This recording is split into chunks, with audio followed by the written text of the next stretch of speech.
سلام دوستان، داخل این ویدیو اومدم با آموزش گرفتن UC رایگان. فقط قبل اینکه ویدیو رو شروع کنیم صاحب یادت نره. خب دوستان، همینطور که میبینید من از این قسمت 100 UC از بونس چنل دریافت کردم. خب حالا واسه گرفتن UC چند تا چیز رو لازم دارید. اگه پلیر قدیمی باشید از این کارتای بونس چنل 100% دارید. دوستانی که دارن حالا بهتون میگم چجوری استفاده کنید. دوستانی هم که ندارن یه راه حل براشون دارم. خب دوستان، برای خیلیاتون بونس چنل بسته است که بهتون میگم چجوری این قسمت بونس چنل رو باز کنید و با چه VPNی وارد گیم بشید که IP امارات داشته باشه. دوستان نگاه کنید، الان داخل گیم شما شاید ریجناتون فرق داشته باشه، اما ریجنی که باید انتخاب کنید واسه بونس چنل اماراته. نگاه کنید، برای استفاده کردن از کارت های بونس چنل باید سرورتون رو روی امارات بذارید. خب حالا باید چیکار کنیم دوستان؟ فرض کنید باز شد بونس چنل. دوستان نگاه کنید، ما باید پوینت جمع کنیم. خب با این کارت ها که شرکت میکنیم اون دوستانی که نرن میتونن خرید کنن، ولی اونایی که دارن باید پوینت هاشون رو جمع کنن. نگاه کنید، ریدم ریوارد. خب اون پایین اگه شما نفر اول بشید 1500 پوینت بهتون میده که هر 100 پوینت معادل 10 UC انگاری. نگاه کنید داخل شاپ پک 100 تایی 300 UC 600 UC داره. خب که پک 100 UC 1000 تا پوینت نیاز داره. یعنی شما با 3 تا کارت بونس چنل اگه نفر اول بونس چنل بشید میتونید 100 تا UC دریافت کنید. یعنی در ازای 30 UC برای اون دوستانی که نرن 30 UC میدن، 3 تا کارت میگیرن، 100 UC دریافت میکنن. حالا بستگی به خودتون داره که میتونید داخل بونس چنل وین بگیرید و پوینت ها رو دریافت کنید یا نه. خلاصه این از این مطلب.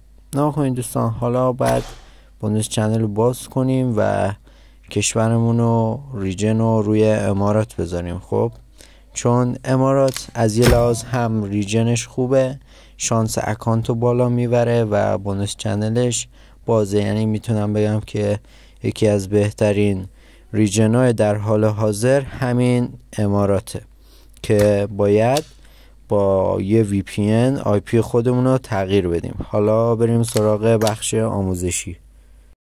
خب دوستان، این VPN رو که میبینید باید از کانال تلگرام هم دانلود کنید، یا اگه دلتون خواست میتونید از خود فروشگاه پلی دانلود کنید. خب این VPN بازش میکنیم بعد اینکه نصبش کردیم. نگاه کنید دوستان، بازش که کردیم سروراش لود نیست. خب حالا چیکار کنیم که سروراش باز بشه؟ نگاه کنید دوستان، قسمت سرورش بسته است، هیچ سروری نیستش که میریم تو تنظیمات قسمت سرور. نگاه کنید هیچ سروری نیستش. حالا ما واسه اینکه این سروراش بیاد بالا باید یه VPN دیگه کانکت کنیم. خب تا بهتون بگم چیکار کنیم. الان میریم یه VPN دیگه میزنیم میایم. دوستان نگاه کنید، الان من یه VPN دیگه کانکت کردم. حالا هر VPNی که دارید میتونید کانکت کنید تا فقط سرورهای این VPN لود بشه. نگاه کنید، به یه VPN دیگه کانکت شدم. حالا داخل این VPN میرم و قسمت تنظیمات اون 3 تا خط دست چپ بالا رو میزنید و سرورها باز میشه. نگاه کنید دوستان، شما دنبال کشور امارات متحده اید، حالا همون UAE. دوستان نگاه کنید، UAE هم دبی میتونید وصل بشید هم خود امارات. نگاه کنید،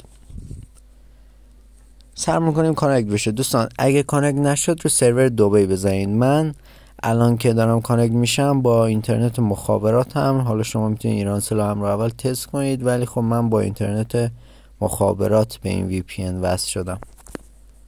خب دوستان، من الان به خود امارات کانکت نشدم، میرم به دبی وصل میشم. به دبی که وصل شدم نگاه کنید، الان چنج زدم سرور رو به دبی، سری کانکت شد. شما هم تست کنید، هم دبی رو تست کنید هم امارات، ببینید کدوم براتون وصل میشه. خب وارد گیم میشیم دوستان. دست به هیچی نزنید، صبر کنید خود کار بره تو لابی. دست به هیچی نزنید، بذارید بره تو گیم. دوستان حمایت سابیاتون نره، عشق منید به مولا. دست نزنید، بذارید بره، هرچی لودینگ و اینا بره تا برسیم توی لابی.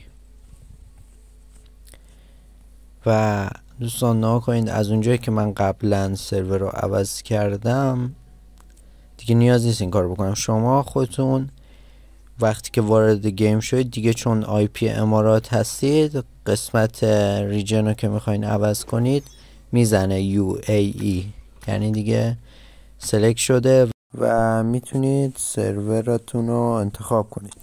خب دوستان نها کنید، وارد تنظیمات میشید. خب وارد تنظیمات میشید از این قسمت.